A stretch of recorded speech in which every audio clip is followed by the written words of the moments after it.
This episode of the Single Tracks podcast is sponsored by Glowworm Lights.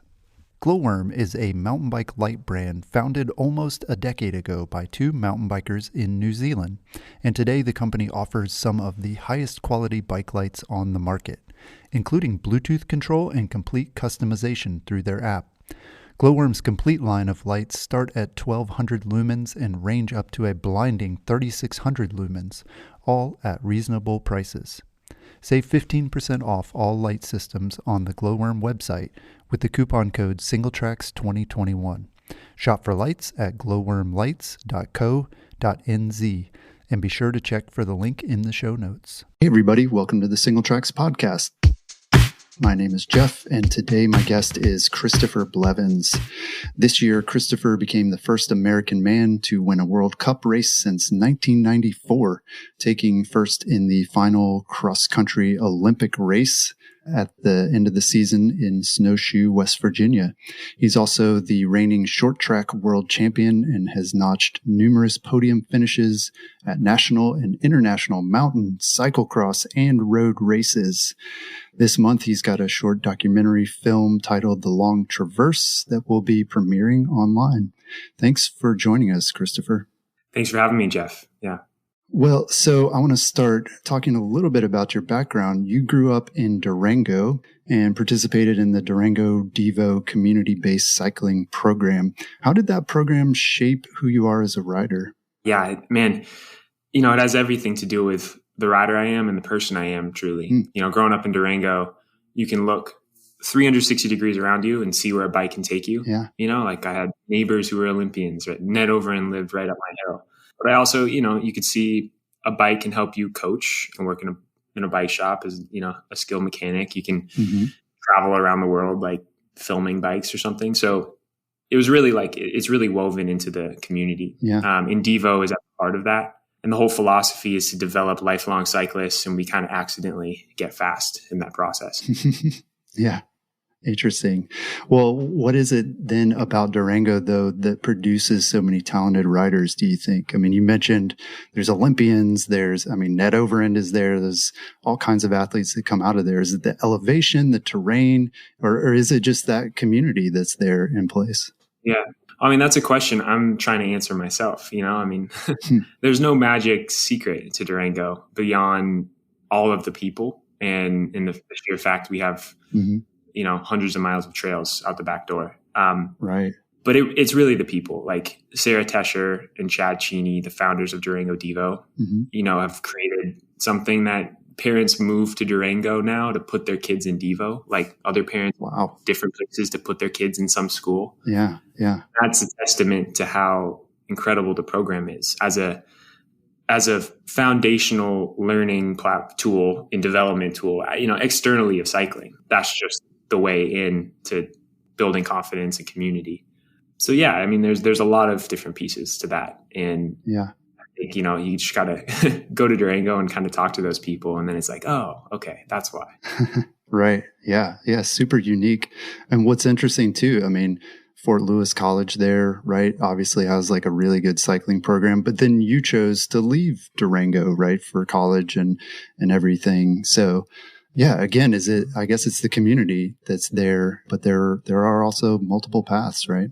Yeah, for sure. I think, people who grew up in a small town can relate to, looking elsewhere for college. And it was a really good decision for me. Like my sister, other families out in California. Okay. I wanted to choose a college I would choose independently of cycling, but at the same time, be able to pursue the Olympics in college, right? Right. And just frankly, collegiate cycling is not built really to support that in mountain biking. It may be different for track or road in some ways, but it's almost a better path for certain individuals. It really depends on where you're at. But for me, it's better to carve out my own sort of individual training and cycling program alongside my school. Yeah. And here in San Luis Obispo, I have community and friends who can push me as well. Yeah, that's awesome. Well, Your upcoming film, The Long Traverse, is sort of set there near San Luis Obispo in California. And I want to talk about, so at the beginning, you kind of open and close with some of your spoken word poetry. So that's one of my first questions is like, how did you get interested in that and build kind of the skills for doing that?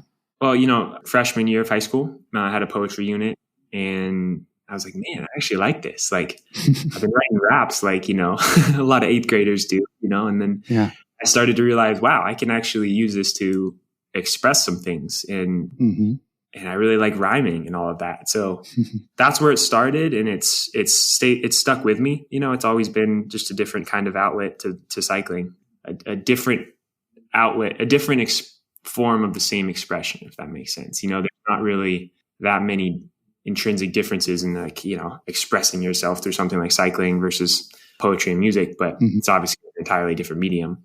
But yeah, and then like freshman year of college, I wrote an album that was really like a rite of passage for me, kind of culmination of mile marker 18.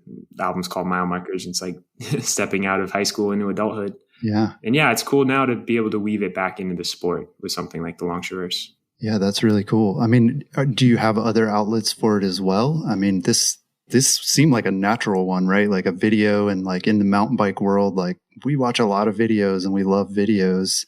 But yeah, I mean, do you get to like perform it live, or like what else are you able to do with that sort of passion, and how do you share it? Yeah. I mean, I've always wanted to have that little, cafe or bar you can go in and do open mic nights and like have your community there. And the fact is I can't do everything at once. And right now I'm a bike racer, right? So it means I'll probably be recovering instead of going to an open mic night at a bar. Yeah. But that will be available to the future, Yeah. Just like cycling is something that kind of sticks with you and you can do it when you're older. So is poetry and music and writing. So right now, in the past couple of years with the Olympics and everything, like I've took a couple more advanced poetry classes in college, which was really exciting to learn about sonic texture and form. That was kind of the way to carry that forward. But yeah, for now, it's sort of, it is in the background to cycling, but that's okay with me. Yeah. That's interesting that you say you can't do everything at once, because looking at like your resume so far, I mean, you're young and you've already done so many like really different things, from like BMX to road to cyclocross to winning all these mountain bike races. And the other thing that I'm really struck by is you're like a really talented and playful rider on the bike. And I'm curious to know, like, how does that translate into racing, like that sort of playfulness and style, if you will? Yeah, well, I think, that the playfulness all comes from BMX in Durango DEVO, like the people like Steven Davis, who's marathon national champion, who I grew up riding with. And I mean, Steven and I riding when we were like 12 and whatever, 15, like was incredible. We just like do these insane lines and our coach is leading us, and it was all fun and play based, Yeah. And that came from, I think, the mix of different, disciplines I dabbled in, or really stuck myself in growing up, but primarily BMX. And then I think, when I race, I'm actually far less playful than I am every time I ride, And it's funny. It's something I've been thinking about recently. Like my legs are locked straight out when I'm descending so I can recover more. Yeah. I'm never going to, I don't want to be someone who pops a wheelie or does a no-hander in a race, because I'm in that race to win, Right. But the second the race is done, if there's a pump track right there and I have any energy left, I'll go do it. Yeah. That's awesome. But yeah, I mean, there's always room, even in the middle of the Olympics or something, to let what you learned from playing on the bike come back in and help you go faster. Yeah. I mean, has it affected you though, like where you are right now in your racing career? Do you, I don't know, sort of second guess those times when you're like, oh, I'm going to go hit the pump track. And then you're like, maybe I shouldn't, because I don't want to, fall and break my wrist. Yeah. Well, I think I've like grown up as a BMX kid, like I've broken my wrist a number of times. And I, have literally 3/4 of my life of like learning what not to do, Yeah. With jump, I probably shouldn't hit. And I think I'm good at that. And I'm not really willing to take risks right now, my career is bike racing. So I'm not going to go to the bike park and do something crazy, but it's always like, there's always a balance there, and you just got to kind of intuitively know what it is for yourself. Yeah, makes sense. Well, I want to get back to talking more about the film. So a big part of this is about this Los Padres route I believe it's the Los Padres National Forest, right? Tell us a bit about the route and like how that came together and sort of your involvement. Yeah. So I live in San Luis Obispo, and it's 45 minutes from the start of the route, which is in between Santa Maria and Coyama, California. Okay. Out in the valley on the other side of the Los Padres. And then the route the Los Padres traverse climbs up and over the Sierra Madre Mountains down to Lake Cachuma, which is close to Santa Barbara. So you could continue for 20 miles or so and get to the Pacific Ocean. Okay. And on the way, you come from, the east, which overlooks the Mojave Desert. You start at 2,000 feet, climb up to 5,500 and like trace the top of this ridge, which is like, if anybody goes and looks at the film or looks at any graphics, like there's these wavy ridges that just go and go and go. And it's really an amazing place. And it's right under the nose of a place like Santa Barbara, close to Los Angeles. And a lot of people don't really know what's out there in the Los Padres. Yeah. And the route is 80 miles, 11,000 feet of climbing, goes up to over 6,000 feet. Like all of a sudden it's like you're in Lake Tahoe. Yeah. And I didn't see a single soul for all 80 miles, so it's really rugged. And if if anyone's interested in doing it themselves, do the research and be prepared, bring a spot device. Yeah. But in a larger view, this route, it's an amazing bike ride. It's one of the most amazing one-day rides you can do, truly. Mm-hmm. But it also is incredible in the history of the route and kind of the different stories, which we can get into. I do want to say, the route was established by Dylan Jones, who is a Santa Barbara local. And I talked to him a while ago, and then Menzo De Jong, some people who are local to Santa Barbara. Mm-hmm. I've done it a handful of times. And Dylan, the route has been there for hundreds of years, really, in different iterations. Yeah. But Dylan is the one who first did it, I think, in a day. And then I was talking to Chris Burkhardt about it, and that was kind of the impetus from there. Yeah. Yeah. Well, so the film, a big part of it is you sort of preparing and then racing for fastest known time attempt along the route. So I'm curious to hear some of the things you learned about, the route and about yourself in that whole process of preparing and then ultimately racing. Yeah. So I was starting to say this is an iconic ride in an incredibly hard FKT, or whatever, big effort. There's not really a word for the non-FKT, but it's like the White Rim in Moab, but I think it's honestly harder. It's even more rugged out there. But I went into this wanting to, establish this FKT and learn about the area, but I really wasn't thinking about what it meant to ride something that has this much history in it. Excuse me. Yeah. And how much I could learn through that process. And it really came from Dylan Oslegger, who is another Dylan, not Dylan Jones, runs the Santa Barbara Trail Association and is a climate scientist and is really on the forefront of advocating for, appropriate trail restoration and stewardship as it, coincides with policy and climate change. So I learned a ton from him. And the primary thing, which I say in the film, is we think of something like an FKT as going out and kind of conquering the land, right? You're this route, you're making it through. Mm-hmm. But it's much more beautiful, I think, when you fold kind of into the land and you really appreciate where you're riding and the fact that you get to ride there. Mm-hmm. And there's this route, the history from the Chumash peoples who were there, the wild wilderness zones established on both sides of the road, ranching along with extraction and everything. There's a lot to unpack, and the bike is just the way in to having those conversations that I otherwise, wouldn't have. And that's been the most amazing part of the process. Yeah. The film is really different from a lot of mountain bike films and the FKT attempt too. You're in there and it's clear that you're talking to people like Dylan Oslinger and some of the folks who know about the history of the area. And then even there was one point, I think, you said it was your first time doing trail work in a while. So you were actually like out there working on the trail. Like, what did all of that do for you, like in terms of your attempt? Were you able to do that before the attempt, or was this afterward that you kind of went back and learned all that stuff? Yeah, that was before. So that was back in March. And what you didn't see is just how muddy it was out there. So it was good trail work conditions, terrible riding conditions.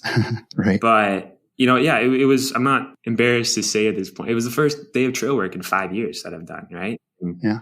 So many of us take for granted the places we get to ride. And I've been one of them, right? Like I ride so much amazing single track, and there are thousands of people and hundreds of thousands of dollars that go into that single track. Yeah. And living in California now, thousands of miles of single track are burning every year. Like it's just going to happen right at this point. So acknowledging through something as simple as, caring for the trail that you love the most, going out and volunteering for trail days, you start to develop more of a connection to that land that the trail is on, and understand like, you're not just shredding that berm just for the sake of that berm. Right. You can actually, like I said, fold into the land a bit more, and it's much more rewarding. It's a much more beautiful experience to see the depth of riding in that way. I think 2 years ago or something, I would have thought of trail work as a burden. Yeah. But now I see it as a way to appreciate riding even more. And that's available to all of us. Yeah, interesting. But also in the film, you mention sort of the carbon footprint that's associated with professional bike racing. And I'm curious about that as well. Is that like a new realization for you as a result of this process? Or is this something you've been thinking about for a while? Yeah, well, I wasn't sure what my place was in conversations around the environment. Many of us feel that way. We don't know how to be a part of, advocating for clean air, clean water and a healthy planet, right? It's like, that's what it is. And we all care about that. But we all also live in a system that, especially if you're traveling a lot for your job, like I am, where your carbon impact footprint is quite high. Yeah. And, my job, I'm going to be flying on planes all over the country. But the way that I've learned from smart people to think about where we're at collectively is like, there are systemic problems that individual action cannot solve. Individual action is a part of it, but it's about collectively understanding what systems we're occupying and how to change policy and everything like that.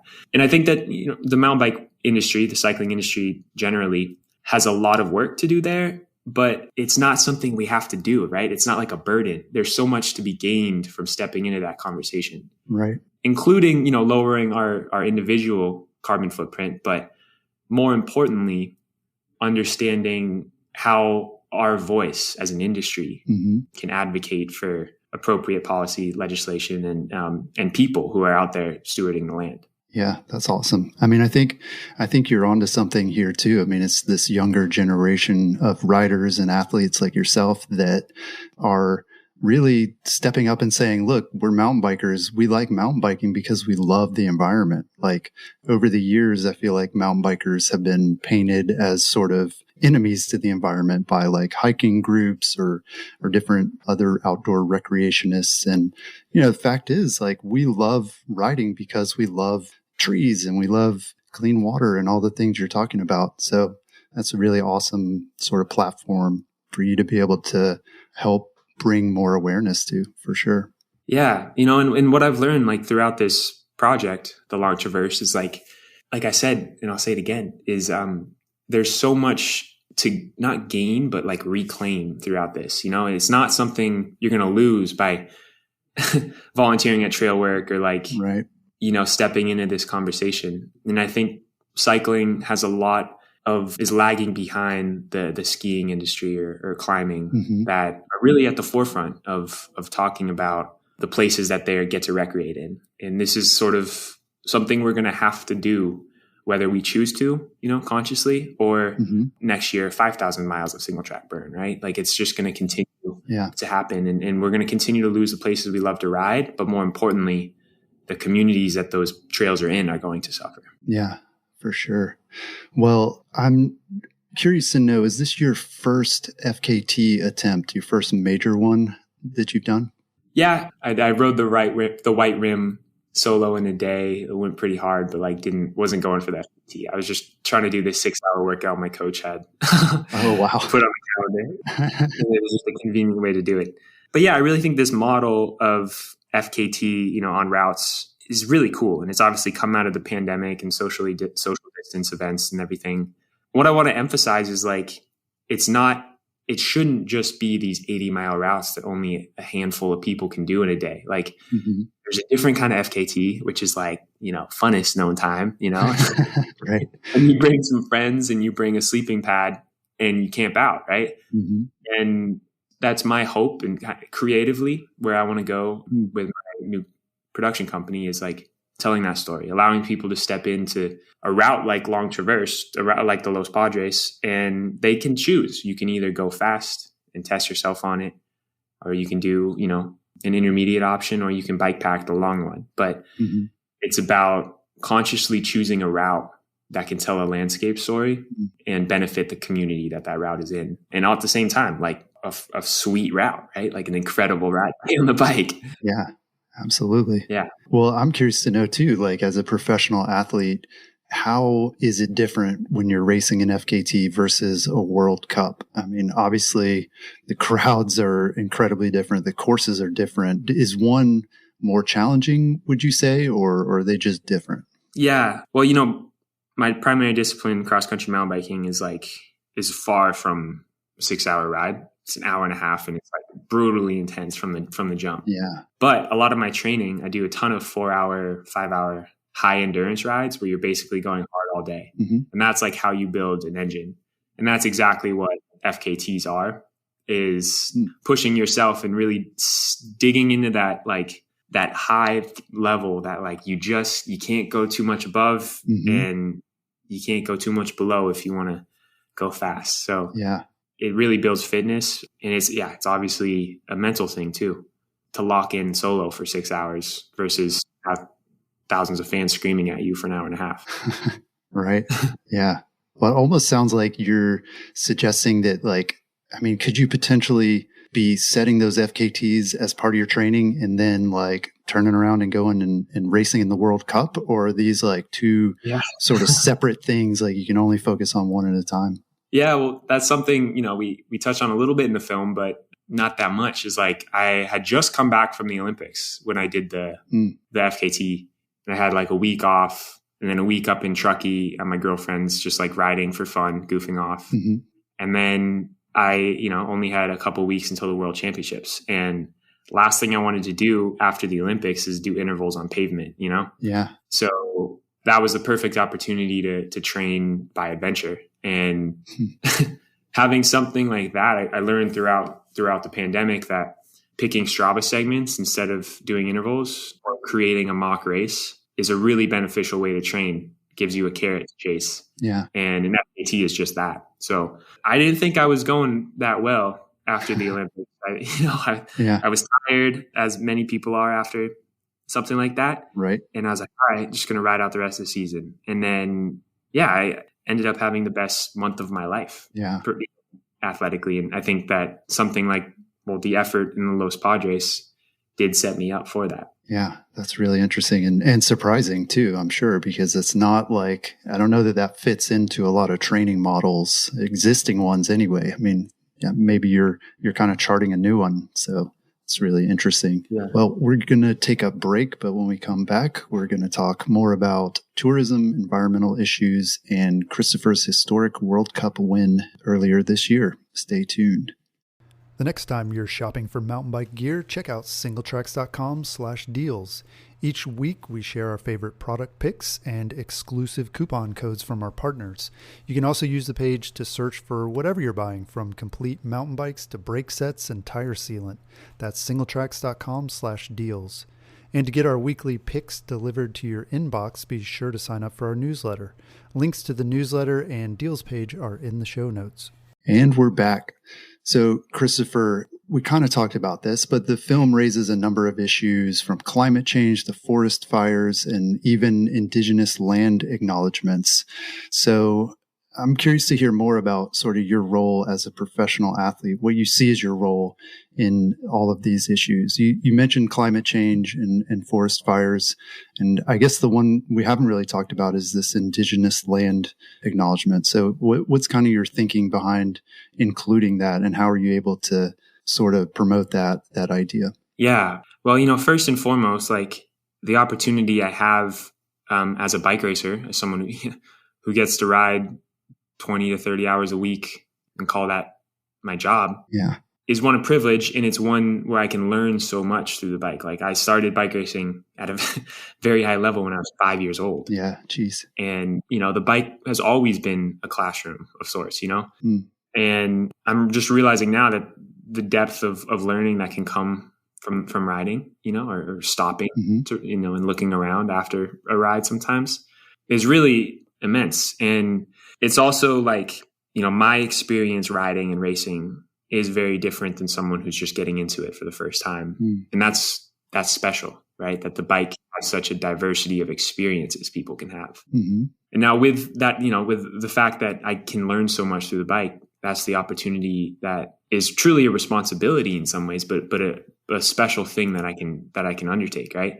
And I have a lot of indigenous friends on the Navajo Nation, and one in particular who's from the Blackfeet Reservation, McKaylee Oliver, who's in the film, and learning about how the bike is a form of expression in culture for them. It's the fundamental same, feeling of just riding your bike. But on the Navajo Nation, the trails that are there that people are building or rebuilding were initially shepherd trails, for sheep and horses. And for centuries, the Dene people have used those trails. And that the bike is just a way to continue that tradition. And it's something that is entirely beyond the bike, right? Like it really is. And it's what I'm talking about with a connection to the land. And there's no better people to learn from and to lead these conversations than indigenous peoples who've, stewarded the land for centuries and have been forcibly removed at times, right?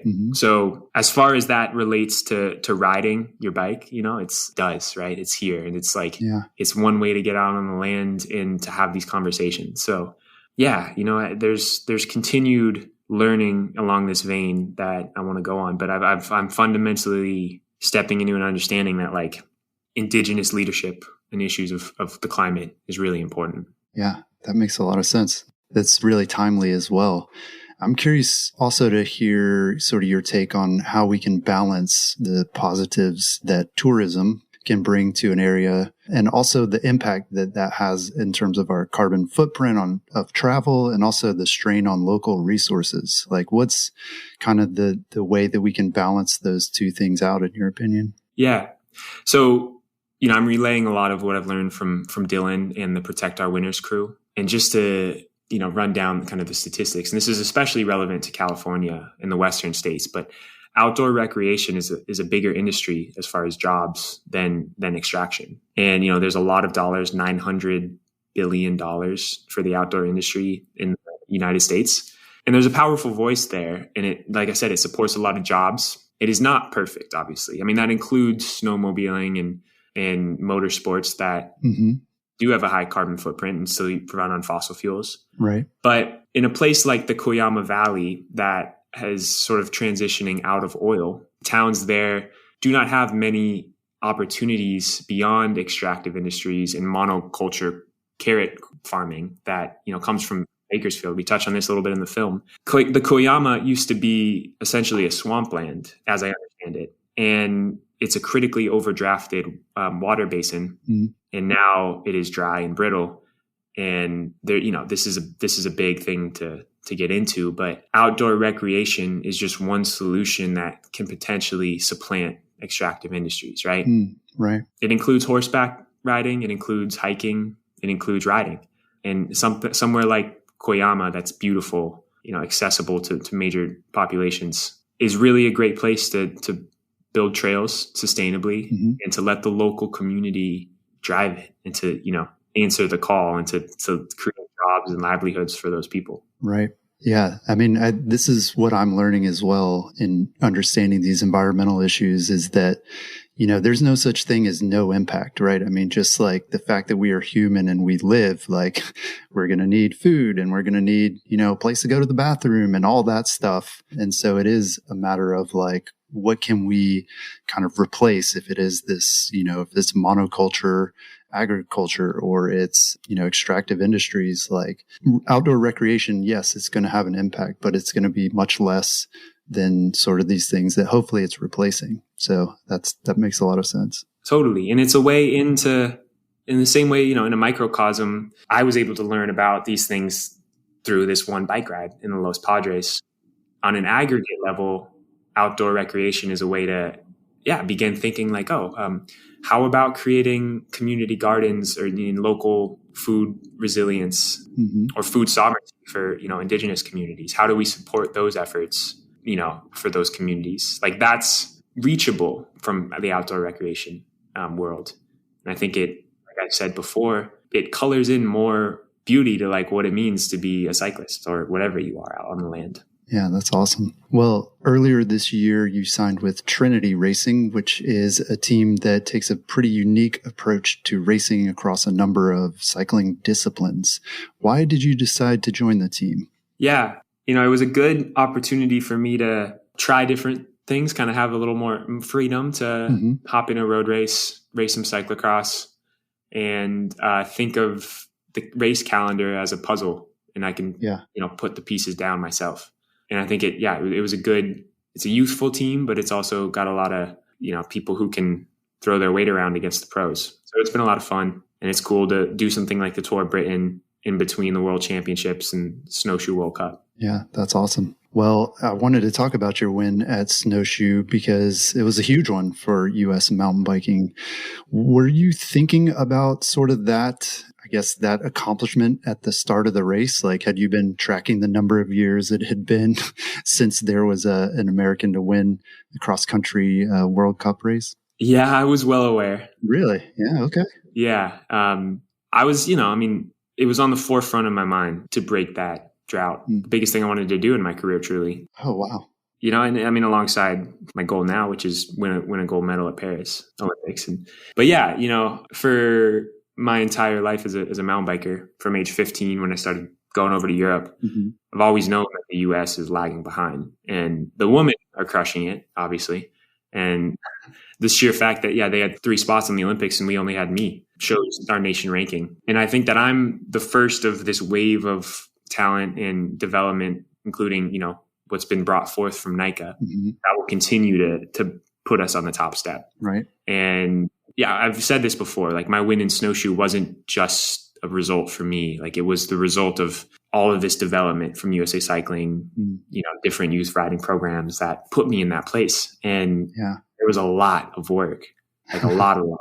Yeah, no doubt. And it's going to continue. We're not going to go 27 years without a World Cup win now. Yeah. That's awesome. Well, did you think it was going to happen at Snowshoe? Did you feel like that was where you were going to have a better chance than maybe some of the other races during the year? I had zero expectation of winning Snowshoe. Yeah. Zero. Especially after Tour of Britain, I was like, Snowshoe's the home race. It'll be great to just be there, finish the season. And then halfway through Tour of Britain, I'm like, maybe actually this will put me on really good form for Snowshoe. And then I had a good short track. I was 4th in the short track on Friday in the World Championship jersey. I was like, all right, front row, new game plan. I'm not going for the top 20 like last World Cups. Yeah. I'm sticking in the front group and I'm staying there. Yeah. And then even halfway through the race, I'm in the top 5 and I'm just waiting, patient. And I'm like, I feel good. And I had a moment, wave at my mom and sister as I'm going by. And then a couple laps later, look at my dad, and who's been by my side at every race since I was 5 years old until pandemic. And this was the first race, Snowshoe, he was able to watch in 2 years. And oh, wow. Yeah. That moment when I looked at him and gave him this nod that I'm going to fucking win this. Yeah, that's awesome. And that's when I locked in and I knew what could do that day. Yeah, That's really cool. Yeah, I was going to ask you if having your family there made a difference. I mean, it sounds like it. Were you able to have a lot more like friends and folks from here in the US as well at the race, like more than you normally would? Yeah, for sure. I mean, it's incredible. And it was overwhelming, like doing the short track pre-ride in my world champs jersey, and everyone is like, Christopher, you know, it's exciting, but it's like, oh, wow. Okay. Yeah. Here we are. We're in the US. I'm not just hearing allez, die, right. You know, as I do in Europe. So tons of friends, you know, so many conversations that were like 30 seconds that could have been 30 minutes there. I just didn't have time. And I really hope we can continue to bring the world to the US for mountain biking. Yeah. That's awesome. Yeah, such an inspiration to all these young riders who, like you said, are coming up through programs that they have available to them now, like NICA and all those kinds of groups. So that's super awesome to hear. I understand that you're studying entrepreneurship at Cal Poly in San Luis Obispo. So who are some of the entrepreneurs that you admire? Yeah, well, I graduated in March. Actually, I'm sticking out here slow, but congrats. Thank you. It was it was underwhelming. It was like a slow trail off, you know, with Zoom classes, and then and then I was focusing on the Olympics, and I was like, oh yeah, by the way, wow, I haven't really a minor accomplishment compared to all the other things that happened in the last 12 months, but yeah. Well, yeah, I mean, it took me 5 years, 4.5. So not as bad as some other schools I could have gone to where I would have had a semester-based system. But anyways, I was entrepreneurship with a sociology slant. So really like social entrepreneurship. Okay. And I think that's really, you know, how I view creativity in business is like, how can it see a need for society, not just a market, but create a product or a service that can do good and be good. Right. So yeah, there's quite a few people I learned about. The micro lending guy who started it. He's quite impressive. Like just something of that scale that you can create and use entrepreneurship. Right. Obviously, drawing a blank on his name, but yeah, I know who you're talking about. Eunice, or it's something like that. Yeah. There you go. I like the Cotopaxi model. You know, it's a B Corp, and they're able to. I think that a lot of us get caught thinking of, you know, creating change on a global level, but understanding how we can have local impacts through our companies or whatever endeavor it is really powerful. So, yeah, you know, like I'm starting a company now called Still Spoke, and it's really a creative platform with a bunch of my best friends. It's film based, but we have this ecosystem around it. So if you will, we've got this hub that's film, and then the spokes are, you know, merchandise, artist collaborations, magazines, stuff like that. Cool. And it's all about, you know, if we tell a story, something like the Long Traverse, how can we partner with local stakeholders to create an initiative, whether it's raising funds for them or hosting an event out there. So by the spring, we're hoping to have an event out in Koyama. And yeah, like I said, maybe raise money for something like a community garden or help create an outdoor recreation based economy out there.